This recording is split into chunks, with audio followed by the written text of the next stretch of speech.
నమస్తే రమ్మగారు. నమస్తే జయ. ఖలీఫా కథలు హ్మ్. ఏదైనా ఒక కథ చెప్పండండి. కొంగ ఖలీఫా చెప్దాం. కొంగ ఖలీఫాగా మారిందా? ఖలీఫాయే కొంగగా మారాడా? అదే గదా! అదే కదా. హ్మ్. పారసీక దేశంలో ఒక ఖలీఫా ఒక ఆయన ఉండేవాడు. కుర్రాడు ఆయన. ఆయనకి ఏంటో వింత వింత విషయాలు అవి అంటే చాలా సరదా.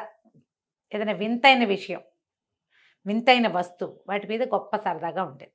ఒకనాడు ఆయన తన వజీరు ఇద్దరు ఒక సౌదాగ్ర భాగంలో కూర్చొని కబుర్లు చెప్పుకుంటున్నారు. కబుర్లు చెప్పుకుంటూ ఉంటే బయట ఎవడో వస్తువులు అమ్మేవాడు ఒకటి తిరుగుతున్నాడు.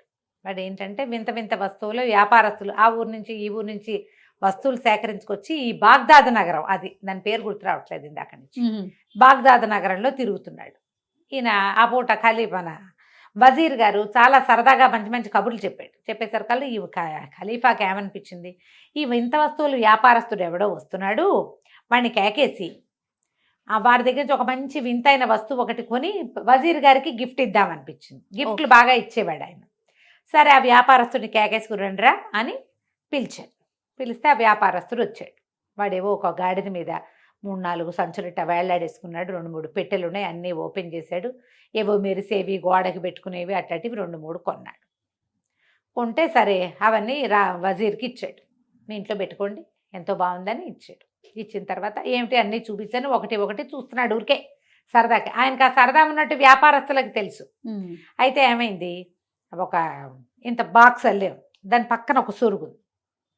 అయితే ఆ సొరుగులో ఏముంది అని అడిగాడు ఈయన. సొరుగులో ఆ సొరుగు తీస్తే అందులో ఒక నల్లటి పొడి ఉన్న ఒక డబ్బి, తర్వాత ఏమో ఏదో ఒక మంత్రం రాసిన ఒక ఆకు, ఇంత ఆకు, అవి రెండు ఒకదానికొకటి ఇట్ట కట్టున్నాయి. ఇది అమ్మేది కాదండి, ఈ బాగ్దాద్ నగరంలో పాత వస్తువులు అమ్మేవాడు ఒకడు తన వస్తువులన్నీ నాకు ఇస్తూ ఇది కూడా ఇచ్చాడు. చదువుదామని ట్రై చేస్తే నాకేమో అది చదవడం రాలేదు, ఏముందిలే సామాన్లతో పడి ఉంటుందని దీన్ని పక్కన పెట్టుకున్నాను అనేసరికల్లా అది నాకు ఇవ్వు అని తీసుకున్నాడు ఈయన. మనం చదవలేని భాష ఏదో ఉంది, దానికి ఒక డబ్బా అటాచ్డ్గా ఉంది, అందులో ఏదో పొడుదంటే అదేదో వింతైన వస్తువు అయి ఉంటుందిగా, అంతేగా. ఇది నాకు ఇవ్వు అని తీసుకున్నాడు. తీసుకుంటే సరే తీసేసుకున్నాక వజీరు రాజు ఇద్దరు కలిసి ఆ పేపర్ని ఆ తాటాక ముక్కని చదవడానికి ట్రై చేశారు. వీళ్ళ వల్ల గాల. మరి వాళ్ళని వీళ్ళని పిలిచారు. పిలిచాక వాళ్ళలో ఒకడు అన్నాడు, మన పెద్ద బజార్లో ఉన్న మసీదులో ఉన్న వలీ గారికి, అదే అలా ఆజా చెప్తారుగా, ఆయనకి చాలా భాషలు వచ్చు, ఆయన్ని కేకేద్దామండి అని ఒకళ్ళు ఎవరో సలహా చెప్పారు. సరే ఈయన ఏం చేశాడు, వజీరుకి చెప్పాడు, ఆయన పిలిపించు వలీ గారిని అని. ఆ మర్నాడు మధ్యాహ్నానికి వలీ గారు వచ్చాడు. వచ్చాక అది తీసాడు, కాగితం చూపించారు, ఆ చెక్క ముక్కని ఆకు ముక్కని. ఆయన అదంతా చూసి ఇది హూణ భాషలో ఉందండి అన్నాడు. నీకు వచ్చా అంటే నాకు వచ్చు అన్నాడు. చదవమన్నాడు. చదవమంటే మరి ఈ నల్లటి డబ్బీలో ఉన్న పొడి ఏదైతే ఉందో ఆ పొడిని పీల్చి ముతబోర్ అంటే ఇలా అంటే వాళ్ళు ఏ పక్షిగా కావాలంటే ఆ పక్షిగా మారిపోతారు. ఓహో! అప్పుడు అన్ని ప్రాణుల భాష వాళ్ళకి అర్థమవుతుంది. వాళ్ళు ఏం మాట్లాడుకుంటున్నాయో వీళ్ళకి తెలిసిపోతుంది. ఒకే ఒక్క రూలు, దానికి మళ్ళీ ఏం చేయాలి, మళ్ళీ ఆ ముతబోర్ అంటే మామూలుగా అయిపోతారు వీళ్ళు. ఈ ప్రాణులుగా ఉన్నప్పుడు ఏ పక్షిగా మారారో ఆ పక్షిగా ఉన్నప్పుడు వీళ్ళు నవ్వకూడదు. ఓహో! నవ్వితే ఈ పదం మర్చిపోతారు వాళ్ళు, ఇక మారలేరు. అది రూల్. ఈ ముతబోర్ అనేది ఏమిటో విచిత్రంగా ఉంది. వీళ్ళు ఆ దేశం వాళ్ళు ఉర్దూ అవి మాట్లాడతారు, అరబిక్ అవి మాట్లాడతారు. ఈ ముతబోర్ అనేది హూణ భాషలో పదం. మంత్రం అనుకో, ఇప్పుడు మంత్రం ఉంది, ఓ శ్లోకమైనా మనం 100 సార్లు చదివితే కానీ అది నోటికి రాదు. ఓ రోజు మర్చిపోయామనుకో, తన్నుకు తెచ్చినా అది మనకు గుర్తురాదు, మళ్ళీ చూస్తే కానీ. అంతేగా. వీళ్ళు సరే ఇదేదో హాయ్ భలే బాగుంది, సరేనని ఆ వలీ గారిని పంపించేసి, ఏమండి ఈ మాట ఎవరికి చెప్పద్దు, రహస్యంగా ఒట్టేయండి అని ఆయనతో ఖురాన్ మీద ఒట్టు కూడా వేయించుకుని ఓ 100 నాణ్యాలు ఇచ్చి ఆయన పంపేశారు. పంపేశాక ఇక సరదా పుట్టేసింది. రాజు కుర్రాడు కదా, మరి ఏదైనా ఒక జీవిగా మారిపోయి, ఒక పక్షిగా మారిపోయి మనం మిగిలిన పక్షులు జీవులు కప్పలు మిడతలు ఏం మాట్లాడుకుంటున్నాయో వినాలని పుట్టింది. మళ్ళీ వేరే వాళ్ళని ఇన్ని చేయకూడదు. ఇందులో ఉన్నది ఎవరు, ఒక ముసలి వజీర్ గారు, ఖలీఫా, అంతే. మన ఇద్దరమే చేద్దాం. సరే ఏమనుకున్నారు, ఓ పని చేద్దాం, ఈ పొడి డబ్బాను ఒక చిటికె పట్టుకెళ్దాం. పట్టుకుని వెళ్ళి మనకి చుట్టుపక్కల సరస్సులు ఉన్నాయిగా, ఏదైనా ఒక సరస్సు దగ్గరికి వెళ్తే రకరకాల పక్షులు వస్తాయి. మనకప్పుడు ఏ పక్షిగా మారాలని అనుకుంటే ఆ పక్షిగా మారదాం.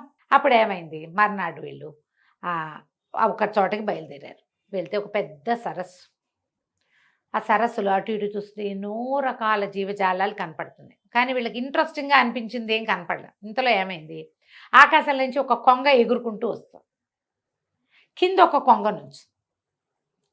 అప్పుడు ఎప్పుడు వీళ్ళిద్దరు దాన్నే అబ్జర్వ్ చేస్తుంటే తెలిసింది, ఈ కిందున్న కొంగ ఆ పైన వస్తున్న కొంగకి వెల్కమింగ్గా ఏదో అంటోందని అర్థమైంది. బాగా అర్థం కాదు, వీళ్ళకి కనిపించింది. ఆ పైన ఉన్నది కిందకి దిగింది. అప్పుడు వీళ్ళు అనుకున్నారు, అది కరెక్ట్, కొంగల్లాగా మారిపోదాం. వీళ్ళేం మాట్లాడుకుంటున్నారో మనకు తెలుస్తుంది. ఈ రెండు కొంగలు ఏం మాట్లాడుకుంటాయి? ప్రతి వాళ్ళకి ఇలాంటి ఒక క్యూరియాసిటీ ఉంటుంది. మనకి ఎలా ఉంటుందంటే వాళ్ళిద్దరు ఎవరైనా ఇద్దరు అక్కడ నుంచి మాట్లాడుతుంటే వాళ్ళు ఏం మాట్లాడుతున్నారా అనిపిస్తుంది. వీళ్ళకి పక్షుల మీద పుట్టింది. సరే ఏం చేశారు, ఈ ఆ డబ్బీలో నుంచి కొంచెం పొడిని తెచ్చుకుని ఇతను దట్టిలో పెట్టుకొచ్చాడు రాజు. అది చెరుకో చిటికడు తీసుకుని పిలిచి ముతబోర్ అన్నారు. అనగానే రెండు కొంగల్లాగా మారిపోయారు. ఒక పడుచు కొంగ, ఒక ముసలి కొంగ. వీళ్ళిద్దరు పోయి ఆ రెండు కొంగలు ఉన్న దగ్గర నుంచున్నారు. వింటం కోసమే. అలాంటి పిచ్చి వాళ్ళు లేరా ఇప్పుడు? గారు వెళ్ళి అక్కడ నుంచుంటే ఆ కొంగలు రెండు మాట్లాడుకుంటున్నాయి. పలహారం చేసావా, నీకోసం కూడా 2 చేపలు ఉంచమంటావా అని కింద ఉన్న కొంగ అడుగుతోంది. పైన ఉన్న కొంగ అంటుంది, పలహారానికి ఏం లేదు, నిన్ననే తిన్నాను, ఇవాళ నాకు పలహారం లేకపోయినా పర్వాలేదు అని చెప్పింది. అవి వీళ్ళిద్దరూ సంభాషణ వింటున్నారు. మధ్యలో సరదాగా కూడా ఉంది. ఇంతకీ ఏమంది, ఓ కొంగ పైనుంచి ఎగిరిన కొంగ చెప్పింది, నేను రేపు అక్కడ ఆస్థానంలో నాట్యం చేయాలి, ఆ నాట్యం చేయడానికి ప్రాక్టీస్ చేయడానికి ఎక్కడా ప్లేస్ లేక ఇక్కడికి వచ్చాను, స్థలం ఉందని బాగా, దానికి మన అభ్యాసం కోసం వచ్చాను అని అదేం చేసింది, కొంగ ఒక కాలు ఎత్తి రెండో కాలుతో ఎగరటం మొదలుపెట్టింది. వీళ్ళిద్దరికి పిచ్చ నవ్వొచ్చింది. కొంగ నాట్యం ఏమైనా బాగుంటుందో, దానికి ఇంత పొడుగు కాళ్ళు పుల్లాలాగా పైన బాడీ ఉంటుంది, అది ఓ కాలు ఎత్తుతుంది. మనం ఎప్పుడు చూస్తాం ఒక్క కాలు ఎత్తి నుంచున్న కొంగలు కనపడతాయి. వీళ్ళు జపం అనుకుంటున్నాం, ఇది డాన్సా అని వీళ్ళు నవ్వారు. నవ్వేసరికి తట్టింది. అమ్మా నవ్వొచ్చింది. ఇప్పుడు మనిషిలా మాత్రం ఎలాగా, ఓహో ఏదో నా గుర్తొస్తుంది, అదేమిటో గుర్తురాదు, మాత్రం మర్చిపోయారు. గోవింద మర్చిపోయారు. ఇప్పుడు ఏం చేయాలో తెలియలా. రెండు కొంగలు అటు ఇటు తిరిగినాయి, ఎంతకీ గుర్తురాదు. కొంగ రూపంలో ఉన్నప్పుడు మంత్రం చెప్పగలరు కానీ చదవలేరు.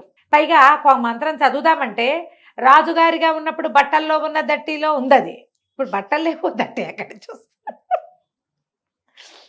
ఇద్దరు తెల్ల మహాలు వేసుకుని కొంగ మహాలు వేసుకుని నుంచున్నారు. బాగా ఆలోచించారు, చూద్దాం ఆ స్థానానికి వెళ్తే ఏదైనా దొరుకుతుందేమోనని. ఏదో ఒకటి చేయాలిగా. సరే ఏదైనా తిందాం, ఆకలిస్తుంది. కప్పల్ని చేపల్ని తినడం చేత కావటం లేదు, నచ్చట్లేదు. పళ్ళు తిందామంటే ఇంత పొడుగు ముక్కేసుకుని పళ్ళు గిళ్ళు తినలేరు, ఆకలి మాడిపోతుంది. ఊళ్ళోకి వెళ్ళి చూద్దాం అనుకున్నారు. ఇద్దరు ఎగురుకుంటూ వచ్చారు. ఎగురుకుంటూ వస్తే ఏమైంది, అక్కడ ఒక రోజు గడిచిపోయింది. వీళ్ళు ఇక్కడే పడి ఏడుస్తున్నారు. ఆ ఊరంతా ఏమిటో గానా వజానా నడుస్తుంది. ఎర్రటి దుస్తులు వేసుకున్న వాళ్ళు వెళ్తున్నారు ఊరేగింపుగా. జనరల్గా ఈ ఊరేగింపులు ఎప్పుడు జరుగుతాయి, రాజుగారు ఊరేగింపుకి వచ్చినప్పుడు. మనమేమో ఇక్కడున్న కొంగ వేషంలో. అదే కదా. వీడు ఎవరు వెళ్తున్నారు ఊరేగింపుగా చూసేసరికల్లా ఏమిటి, కొత్త ఖలీఫా మీర్జా గారికి జిందాబాద్ అంటున్నారు. ఇప్పుడు వీళ్ళకి అర్థమైంది, అయ్యో రామా, వాడెవడో మాంత్రికుడు అయి ఉంటాడు, మనకి తెలియలా. ఇవి మనకిచ్చి మన పిచ్చలోకి మనని నెట్టి వాడు రాజు అయిపోయాడు. వాడు ఎట్టా రాజు అయ్యాడో వీళ్ళకి తెలియలా. కొంగ భాషలో ఇవి ఎంత అరిచినా వాడు ఎవరికి అర్థం కాదు కదా. పైగా కొంగలు కనపడితే కొట్టుకు తింటారు జనం. అంతే. పరిగెత్తుకుంటూ ఆస్థానం వైపుకు వెళ్తే రాజుగారు ఊరేగింపుకు వస్తున్నాడు. జలతారు బట్టల్లో, ఎర్రటి బట్టలు వాడును. వీళ్ళకి ఏం చేయాలో తెలియలేదు. ఎట్లా ఈ రూపాలు మారటం అర్థం కాలేదు, ఏం చెయ్యాలో తెలియలే. అయితే ఏం గుర్తొచ్చింది, పూర్వం ఒక మాంత్రికుడు ఒకడు వచ్చాడు పూర్వకాలంలో. వాడు మనకి ఆస్థాన మాంత్రికుడుగా ఉంటానని అదని కొంచెం అడిగాడు కూడా. అప్పుడు సాధ్యపడలేదు. వాడే ఏమైనా ఇది ఎత్తాడేమో అనిపించింది. ఎక్కడ పట్టుకుంటారు వాడిని, ఏం చెయ్యాలి? వ్యాపారస్తుడు అమ్మినవాడు ఎవడో తెలియదు, అమ్మినవాడే మాంత్రికుడు అయి ఉండొచ్చు మొదటిది, లేదా ఆ అమ్మిన వాడిని మాంత్రికుడే పంపించుండొచ్చు. ఏం చెయ్యాలో తెలియలా. ఇక ఎగరటం మొదలుపెట్టారు. ఈ ఖలీఫా అన్నాడు, ఓ పని చేద్దాం, ఈ మాంత్రికుడే ఈ మాయలో ఇరికిచ్చాడు, మనం మహమ్మద్ ప్రవక్త సమాధిని చూద్దాం వెళ్ళి. ఆయన చూస్తే ఈ మర్చిపోయిన పదం ఏంటో మనకు గుర్తొస్తుందేమో. మరి అంతేగా, మనం కూడా ఏదైనా శాపగ్రస్తులం అయితే దేవాలయాలకు వెళ్ళాలనుకుంటాం, వాళ్ళు కూడా వాళ్ళ దేవాలయానికి వెళ్దాం అనుకున్నారు. సరే ఈ మక్కా వైపుకి ఎగరటం మొదలుపెట్టారు ఇద్దరు. వీళ్ళు కొంగలు కొత్తగా అయ్యారు, వీళ్ళకి ఎక్కడ పెట్టవస్తుంది. కాదు రమ్మగారు, మారినప్పుడు మళ్ళీ ఆ లక్షణాలన్నీ రావాలి కదా. వస్తాయి, అన్నీ రావు. ఎగరటం వచ్చింది, బాగా ఎగరటానికి ప్రాక్టీస్ లేదు. ఓకే. కొంత దూరం ఎగిరేసారు కల్లా ఈ ముసలివాడైన వజీర్ బాబు నా వల్ల కావట్లేదండి, కాళ్ళు పీకేస్తున్నాయి, రెక్కలు లాగేస్తున్నాయి, దిగుదాము, రెస్ట్ తీసుకుని మళ్ళీ వెళ్దాం. ఇప్పుడు పోయింది ఏముంది, మన మహమ్మద్ ప్రవక్త గారి మసీద్ చూశాక మనం రాజు అయిపోయాము, రాజు మంత్రి అయిపోయామంటే ఆటోమేటిక్గా మన రాజ్యం మనకు వచ్చేస్తుంది. ఓకే. 2 రోజులు ఆలస్యం అయితే అయ్యింది అని చెప్పి ఎక్కడైనా దిగుదాం అనుకున్నారు. తీరా చూస్తే కింద చూస్తే ఒక శిథిల గృహం ఒకటి కనపడుతోంది.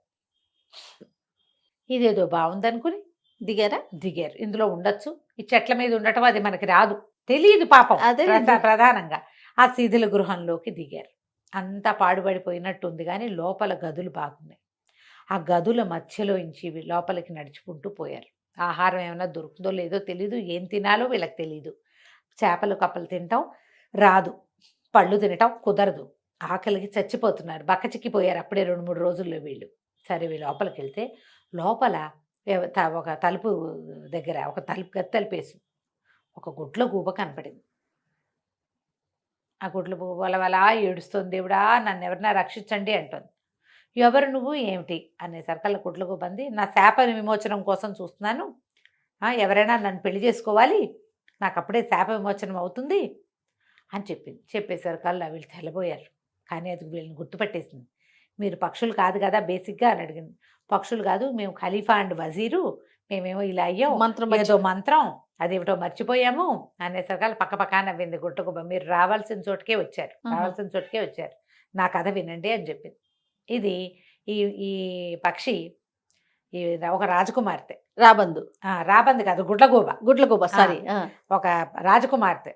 అయితే ఒక మాంత్రికుడు తన కొడుకైన మీర్జాకి నన్ను ఇచ్చి పెళ్లి చేయమని మా నాన్నని అడిగాడు. మీర్జాగాడి మొహం అద్దంలో చూసుకోమన్నా నేను.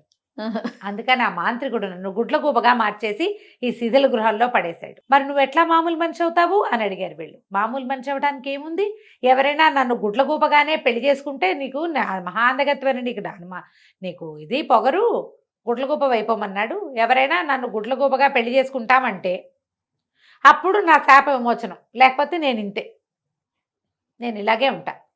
అయితే ఈ మాంత్రికుడు ప్రతి పౌర్ణమి నాడు వీళ్ళు ఈ శిథిల గృహానికి చేరతారు. వాడు ఒకడే కాదు, వాడి అనుచరులందరూ వస్తారు, బోళ్ళంత మంది ఉంటారు. ప్రతి వాళ్ళు తాము ఏం పాపం చేశారో చెప్పుకుంటారు. ఇప్పుడు ఎవరెవరిని మోసం చేసాం, మాయలో ఎవరిని ముంచాము అనేది మాట్లాడుకుంటారు. ఆ మాటల్లో మీరు ఏ మంత్రాన్ని మరి వీళ్ళకి ముతబోరు గుర్తొస్తే కానీ మామూలు రూపాలు రావు. అవునులే. నల్లటి పొడి మొదట పీల్చాలి, రెండోసారి రూపం నుంచి బయటకు రాని ముతబోర్ అంటే సరిపోతుంది. అదేం గుర్తు రావటల్లా. మీకు తెలిసి ఆ మంత్రం ఏదైనా ఇక్కడ గనక వినపడితే మీ పని అవుతుంది. కాబట్టి మీ అదృష్టం కొద్దీ ఇవాళే పౌర్ణమి, ఇప్పుడు చీకటి పడుతుంది, అర్ధరాత్రి అయ్యేసరికి వాళ్ళంతా వస్తారని చెప్పింది. చెప్పంగానే ఖలీఫా అన్నాడు, ఎగిరి గంతేసి, అబ్బో ఎంతో బాగుంది, మమ్మల్ని అక్కడ తీసుకెళ్ళవా అన్నాడు. అప్పుడే అయ్యిందా, మీ ఇద్దరిలో ఎవరో ఒకళ్ళు నన్ను పెళ్లి చేసుకుంటామని మాట ఇవ్వండి ముందని అనగానే ఈ రాజుగారు ఖలీఫా అన్నాడు, ఎంతో బాగుందండి అని వజీర్ గారిని, ఈ అమ్మాయిని పెళ్లి చేసుకోండి మీరు, ఈ గుడ్లగూబని అనగానే వజీర్ అన్నాడు, ఇంకా నయం, మా ఆవిడ గుడ్లు పీకేస్తుందండి, మా ఆవిడ ఒప్పుకోదు. మామూలుగా మన జాతిలో 4 పెళ్ళిళ్ళు ఒప్పుకున్నప్పటికీ మా ఆవిడ భయాన్ని నేను దాన్ని ఒక్కదానితోటే ఉంటున్నాను, పైగా నేను పెద్దవాడిని, నేనెట్టా పెళ్లి చేసుకుంటాను, మీకు ఎటాగూ పెళ్ళి అవ్వలేదు కదా, మీరు చేసుకోండి అనగానే ఖలీఫా అన్నాడు, చేసుకోవచ్చు అనుకో, కానీ ఆవిడ ఎంత అందగతో ఏం వయసుదో, రాజుగారి అమ్మాయిలందరూ 16 ఏళ్ల బాలాకుమారులు, ఎవరు 50 ఏళ్ల రాజకుమార్తె పెళ్లి కానిది కూడా మన జాతిలో ఉండొచ్చు. ఓహో. అప్పుడు ఈ 50 ఏళ్ల కురూపి నా పెళ్ళమైతే నేనేం చెయ్యాలి అనేసరికి ఈయన వజీరు, ఏమైనా సరే మీరు పెళ్లి చేసుకోవాలి, మీరే చేసుకోవాలి, నేను చచ్చినా చేసుకోను అని గట్టిగా పట్టేశాడు పట్టుదల. మీరు వింత బొమ్మలు అన్నారు, నేను ఒప్పుకున్నా, అదేదో మంత్రం అను కొంగవు అంటే అయ్యా ఇప్పుడు పెళ్లి చేసుకోమని మాత్రం మీరు నన్ను ఆజ్ఞాపించకూడదు, పైగా నేను ఖలీఫాని, నువ్వు వజీర్వి అన్నాడు ఈయన. నువ్వు ఇప్పుడు ఖలీఫావి కాదు, నువ్వు కొంగవి, నీ మాట అనేసరికి ఏం చేస్తాడు, దక్కిస్తూ ఇప్పుడు ఈ అమ్మాయి గుడ్లగూబ దగ్గరికి వెళ్ళారు. ఆ గుడ్లగూబ ఏమంటుంది, నన్ను పెళ్లి చేసుకుంటామని మీరు మాటిస్తేనే వాళ్ళు ఎక్కడికి వస్తారో చెప్తా మీకు, లేకపోతే నేను చెప్పను, మీరు వెతుక్కున్నా మీకు అది కనపడదు. ఇంకేం చేయలేక ఖలీఫా గారు దక్కిస్తూ, సరే ఏం చేస్తాను, అలాగే నేను పెళ్లి చేసుకుంటున్నానని 3 సార్లు ప్రతిజ్ఞ చేశాను. చేసేసరికల్లా ఈ గుడ్లగూబ ఏం చేసింది, నవ్వుతూ అటు వెళ్ళండి, కిందకి బెట్లు దిగండి, బాగా కిందకి వెళ్తే మీకు వాళ్ళంతా కనిపిస్తారు. పరిగెత్తుకుంటూ 2 కొంగలు వెళ్ళిపోయినాయి కిందకి. కింద ఇట్లా దిగుడుగా ఉంది మెట్లు. లోపలికి వెళ్తే ఒక పెద్ద సభాభవనం లాగా ఉంది. బయటకి శిథిల గృహమే కానీ అది బోళ్ళన్ని ఏర్పాట్లోనే, బోళ్ళంత ఫుడ్డు. ఎంతమందో కూర్చున్నారు అక్కడ. ఒక్కొక్కళ్ళు వస్తున్నారు. తీరా చూస్తే వీడు గుర్తుపట్టాడు. వీళ్ళకి పాత సామాన్లు అమ్మాడు కదా, వాడు కూడా వచ్చాడు, నల్లటివాడు. ఓహో. వచ్చేసరికల్లా వీళ్ళే 2 కొంగలు పరిగెత్తుకుంటూ వెళ్ళి వాళ్ళ వెనకాల కూర్చున్నాయి. వాళ్ళందరూ కొంతమంది తెల్లటి పెద్ద పెద్ద బట్టలు వేసుకున్న వాళ్ళు కూడా ఉన్నారు. ఆ తెల్ల బట్టల వెనకాల దాక్కుని కొంగలు 2 చెరుకో పక్కన మోహరించి కూర్చునేసరికల్లా వాళ్ళలో ఒకళ్ళు చెప్తున్నారు, నువ్వేం చేసావంటే, ఈ వారంలో నేను చేసింది ఏంటంటే ఖలీఫాకి వాడి వజీర్కి నేను నల్లపొడి తాటాకు అమ్మేశాను. నేను అమ్మేయటం వల్ల మీర్జా రాజు అయిపోయాడు, మీర్జా ఖలీఫా అయిపోయాడు. రాజేమో ఏ పక్షిగా మారాడో, వాడి బతుకు ఏమైపోయిందో, వాడికి వెళ్ళిపోయాడు, ఖలీఫా ఇక్కడ లేడు అని చెప్పి, ఏం చెప్పావురా, ఏం భాషలో రాసావురా అని అందరు అడిగారు. అడిగితే ఏముంది, ఆ ఊళ్ళో చదివే వాళ్ళు ఎవరు లేరు, ఓన్లీ పెద్ద మసీదులో ఉన్న వలి ఒక్కడే చదవగలడు, అదొక్కటి హూణ భాషలో రాశాను. ఎవరైతే ఈ నల్లటి పొడి పీల్చి మూతబోర్ అంటారో వాళ్ళు కావలసిన పక్షిగా మారిపోతారని రాశాను. ఆ రాజుగారు అది చదివించుకుని ఉంటాడు, ఆ వలిని తెప్పించి వాడి పని అయిపోయింది అనగానే వీళ్ళకి వెంటనే గుర్తొచ్చేసాం మూతబోర్. ఇద్దరు పరిగెత్తుకుంటూ పైకి వెళ్ళిపోయి ఆ శిథిల భవనంలో నుంచి బయటపడి మూతబోర్ అని గట్టిగా అరిచారు. ఆరవంగానే ఏముంది, ఖలీఫాగాను అమ్మాయి ఈయన వజీర్గాను మారిపోయారు. మారిపోయేసరికల్లా ఒకళ్ళ మొహాలు ఒకళ్ళు చూసుకున్నారు, బట్టలు చూసుకున్నారు. ఆహా వచ్చేసాం, అమ్మయ్య ఇంకెప్పుడు వింత వస్తువుల జోలికి వెళ్ళకూడదు అనుకుంటూ వెనక్కి తిరిగేసరికల్లా వెనకాల ఒక మహాసౌందర్యవతైన అమ్మాయి ఒకటి నుంచుంది. ఈ అమ్మాయి ఎవరు, ఏ మాయ మంత్రం హడిలు చచ్చారు వీళ్ళు. మళ్ళీ మాంత్రికురాలు వచ్చిందని, నువ్వెవరో మాకు తెలియదు అన్నారు. ఎందుకు తెలీదు, నన్ను పెళ్లి చేసుకుంటానని మాటిచ్చావు కదా. నువ్వు అనగానే ఖలీఫా ఆశ్చర్యపడి, నువ్వే నా గుడ్లగూబ అన్నాడు. నేనే గుడ్లగూబని, పదండి ఇక్కడి నుంచి వెళ్ళిపోదామని చెప్పి ఆ గుడ్లగూబ అమ్మాయిగా మారిపోయిన యువరాణిని చేత్తో పుచ్చుకుని వీళ్ళు ముగ్గురు అక్కడి నుంచి నడిచెళ్ళి ఓ పల్లెటూరు చేరి, అక్కడ ఖలీఫా ఉంగరం ఉంటుంది, ఆ ఉంగరం మొత్తం వాళ్ళ రాజ్యం అంతా చెల్లుతుంది. అక్కడ గ్రామాధికారి అరేంజ్ చేసిన బండెక్కి రాజ్యానికి వెళ్ళిపోయారు, బాగ్దాద్ నగరానికి వెళ్ళిపోయి ఆ మీర్జాని దించేశారు. ఈ యువరాణిని పెళ్లి చేసుకున్నాడు. మీర్జాని శిక్షించలే, ఎందుకంటే మీర్జాకి మాంత్రిక శక్తులు లేవు. ఓకే, వాడు మంత్రగాడు కాదు, వాడు నువ్వు ఇవాళ రాజువి అంటే పోయి రాజ్య సింహాసనం ఎక్కాడు అంతే, వాడిని ఏం శిక్షించలే.